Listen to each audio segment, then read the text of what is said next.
the Confederacy. We were the drama kids. Right down the street was Monument Avenue, where the trinity of the Confederacy was in bronze. Robert E. Lee, Jed Stewart, and Stonewall Jackson. And then on the other corner was a monstrosity of a building that the Shriners had built called the Mosque. It was like 2 or 3 stories tall. There was a balcony. This is the antebellum South. This is a mosque. And touring shows and dances would be held there. And then the Masons were rivaling the Shriners, I guess. So they built this huge, great thing called the Temple. And the Temple was our sanctuary. It was the drama department. It's where the drama students would gather at the bulletin board in the morning, and our artsy selves, so tired we'd been up late learning lines. We were in rehearsal. We were drinking black Ferlinghetti black coffee, and we were of the arts. We had nothing to do with those business students. We were far superior to the pedestrian teaching track, and we had nothing to do with the fraternities or the sororities. We were of the arts. And one morning we were in front of the bulletin board. Charles Massey had called us together, and up the back stairs comes a new student. We dropped our jaw. She was black. Of course we dropped our jaw. We didn't have any black students. Not in the drama department, not in the whole university. She came on up, and her name was Bee Bush. And she was ours. She was going to be in the drama department. We were going to be able to do Bessie Smith, maybe Sunday Raisin in the Sun, although one raisin only. We were deliriously happy, because if you want to be different at that era, right, so Bee was a delightful woman. We would rehearse together. We would tell stories together, and every night she'd go back down the stairs, go back to Monument Avenue, and catch her bus right in front of Robert E. Lee, and go back to Churchill section where she lived. She was a day student. Well, one morning I went to the bulletin board to see who was in rehearsal, what I needed to do, and Charles Massey had this poster in his hand. It was about a harvest ball. The Greeks, the fraternity boys, were putting on a dance, and he is supposed to elect a queen.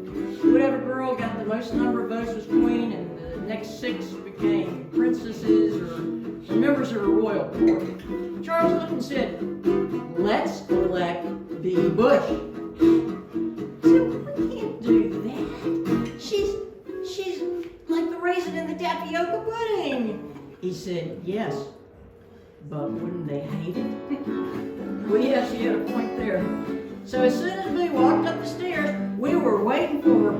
We had a great idea. "Bee, we don't want you to be queen." I'd never seen a black woman have a great face before, but she said she didn't think she could do that. She didn't know what her parents would say, and we said, "Look, you're as pretty a girl as there is on campus. Why not?" Well, she would ask her parents. We of course knew what was good for Bee and her parents, so we were waiting for her to come back, and she came up the stairs the next day, and she said it was all right. Her parents didn't think anything would come of it, and so she could run. We went right to work. The boys took the outside in the buildings and got votes for Bee, and the girls took the inside. I was in Monroe Terrace. It was about 9 stories tall, a big building then. And at night, when they closed down the door at 10 o'clock, girls' dorm, I'd knock on the doors, and I'd ask people to vote for Bee Bush. And some said, yeah, they would. It was a pity vote. They didn't think anybody else would. Some, no, they weren't going to do that. And then I was really working to get votes, because it was getting narrowing down. Time was coming down. And I should have known better. It was a door that had hearts made out of toilet paper and an arrow going through it that said, "Donnie loves Mary Sue." I knocked on the door, and this girl with rollers in her hair and a Carolina accent said, "No! How dare I ask for the vote? That girl shouldn't be going to school here." Slammed the door. I thought it was over, but oh no. The next day, over the loudspeaker came the dean's warbly voice. "Mary Ann Moran, come to the dean's office." So I did.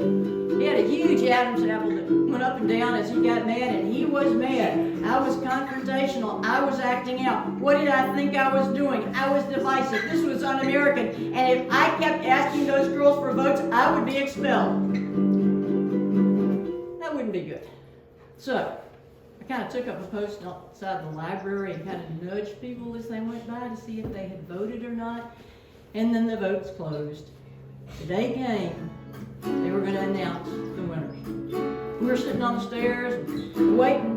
Pretty soon, the old crackly PA system came on, and the warbly voice of the dean. Name's Nancy, Elizabeth, Liza, Mary Sue's cousin Nancy, and then nothing. So we were just waiting. We went on, and suddenly the PA system crackles a little bit. We can hear it. The warbly voice of the dean says, "And B. Bush will be queen." Yes! We were thrilled! Everybody but B. She had tears in her eyes. She said she didn't know what her parents were going to say. That's all right, we'd take care of her parents. Sure we would. And she didn't have money for a costume. It's okay, we got a costume shop. You don't even need to buy a ball gown. So, we had to pull all this together. We didn't think much of it, but the next day, the headlines on the Richmond News Leader read, "Negro Queen elected at Confederate College." Oh my God. We had the AP, the UP, every other damn thing. We had the televisions, we had the newspapers. We were so happy our teachers were pulling their hair out. Nothing was done around there as we got ready for a harvest ball. We were ready. Day of the dance. We were up in the costume shop. Costumer had made me the most beautiful gown with pearls all down the side. Charles Massey wanted pearls all down his side because he was going to escort her. And we go down. We go out the building to go to the mosque. And the boys kind of took the girls over to the side, so we were up against the building so our skirts didn't catch fire. There's a row of crosses burning all the way up the street. And as we turned, we thought we were okay. We got down to the mosque, and there was the National Guard with their rifles at their shoulder. And we didn't know what to think. We didn't know if they were there to protect us or shoot us. We went on in, and as soon as we went in the mosque, up on the balconies, the fraternity boys dropped a 20-foot Confederate flag. It was awkward. It was difficult. The dean obviously wanted to get this done with, so he calls the 6 girls who are in the court. Then Charles takes me by the arm, walks her down to be crowned. She drops her head. The dean places the crown on it. And then the band erupts with Dixie. Look away! Look away! Look away, Dixieland. In Dixieland, I'll make my stand to live and die. In Dixie, I'll make my stand. I'll make my stand, and that is what we had done.